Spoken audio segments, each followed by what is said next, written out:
আমাদের যে 6 তারিখের যে লং মার্চ টু ঢাকা কর্মসূচি ছিল সেটাকে আমরা একদিন এগিয়ে নিয়ে এসেছি, অর্থাৎ আগামীকাল 5ই অগস্ট সারা দেশের মুক্তিকামী জনতাকে ঢাকার উদ্দেশ্যে রওনা হওয়ার জন্য আমরা আহ্বান জানাচ্ছি। 5 আগস্ট সোমবার 2024, ইতিহাসের সন্ধিক্ষণে বাংলাদেশ। আগের দিনের এই ঘোষণা সরকার পতনের শেষ পেরেক। গণহত্যার বিপরীতে আপামর জনতার লং মার্চ আগ্নেয়গিরির অগ্ন্যুৎপাতের মতো বিস্ফোরিত হওয়ার অপেক্ষায়। লং মার্চ প্রতিরোধে ঢাকার প্রবেশপথগুলোতে ভোরের আলো ফোটার আগেই পুলিশ, র্যাব আর সেনাবাহিনীর কঠোর অবস্থান, কাঁটাতার, মরণাস্ত্র আর সাজোয়াজারের উপস্থিতি জানান দিচ্ছিল নড়ে যাওয়া গদি রক্ষায় নির্মমতার শেষ পর্যায়ে নামতে প্রস্তুত তৎকালীন ফ্যাসিস্ট সরকার। সকাল 7টা পর্যন্ত আন্দোলনের 3 হটস্পট যাত্রাবাড়ি, উত্তরা ও রামপুরায় আইনশৃঙ্খলা বাহিনী ছাড়া ছিল না তেমন কেউ। উদ্বেগ, উৎকণ্ঠা আর শঙ্কার সংমিশ্রণে গুমট ঢাকার রাজপথ। কোটা আন্দোলন থেকে সরকার পতনের মার্চ টু ঢাকা কর্মসূচি ঘিরে কেন্দ্রীয় শহীদ মিনার এলাকাসহ সকাল থেকেই চানখারপুল ও নিমতলিতে জড়ো হওয়ার চেষ্টা করতে থাকে ছাত্র জনতা। 72 ঘন্টা ময়েশ্চার লক সমৃদ্ধ লিলি হুইপড শিয়া মিস্টিক গ্লোয়িং বডি ওয়াশ। শিয়া বাটারের গুডনেস স্কিন রিপেয়ার করে রাখে সফট ও গ্লোয়িং, ছড়িয়ে দেয় লং লাস্টিং ফ্রেগন্যান্স। সকাল 10টার পর থেকে খারাপ হতে থাকে পরিস্থিতি। গুলি আর টিয়ার শেলে নির্মম প্রতিরোধের চেষ্টা চালায় পুলিশ বাহিনী। এদিন নিরাপত্তা বাহিনীর গুলিতে চানখারপুলে প্রাণ হারায় শহীদ আনাস সহ আরও 6 জন।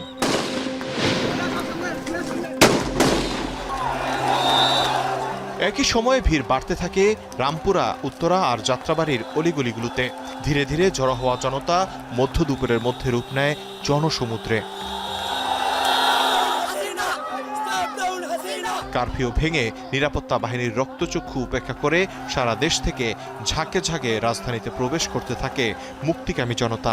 জনসমুদ্রের ঢেউতে ভেঙে পড়তে থাকে একের পর এক নিরাপত্তা বেষ্টনী।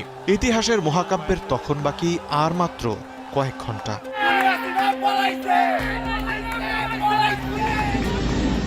এদিকে পরিস্থিতি বেগতিক দেখে গণভবন ছাড়ার প্রস্তুতি নেন শেখ হাসিনা।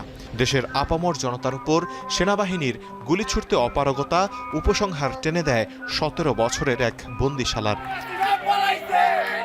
দুপুর 2টার মধ্যে খবর আসে হেলিকপ্টারে করে পালিয়েছেন শেখ হাসিনা। এমন খবরে বিজয় উল্লাস করে গণভবন ও সংসদ ভবনমুখী হয় ছাত্র জনতা।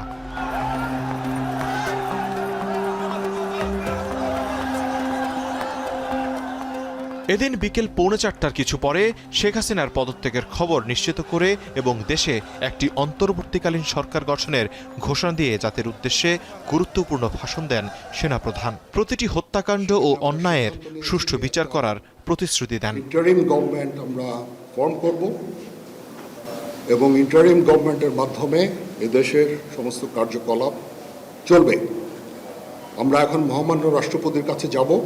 বাংলাদেশের কোনো আন্দোলনে এত ঐতিহাসিক এই দিনের শেষ হয় বৈষম্য বিরোধী ছাত্র আন্দোলনের সমন্বয়কদের বহুল প্রতীক্ষিত জরুরি সংবাদ সম্মেলনের মাধ্যমে। 5 আগস্ট রাত 9টার দিকে রাজধানীর তেজগাঁওয়ে এই সংবাদ সম্মেলনটি অনুষ্ঠিত হয়। আগামী 24 ঘন্টার মধ্যে একটি অন্তর্বর্তীকালীন জাতীয় সরকারের পূর্ণাঙ্গ রূপরেখা পেশ করা হবে বলে ঘোষণা দেন প্রধান সমন্বয়ক নাহিদ ইসলাম। বাংলাদেশ একটি নতুন রাজনৈতিক বন্দোবস্ত আমাদের করতে হবে। এর 3 দিন পর 8 আগস্ট ডক্টর মোহাম্মদ ইউনূসকে প্রধান করে 14 জন উপদেষ্টা নিয়ে গঠিত হয় অন্তর্বর্তী সরকার।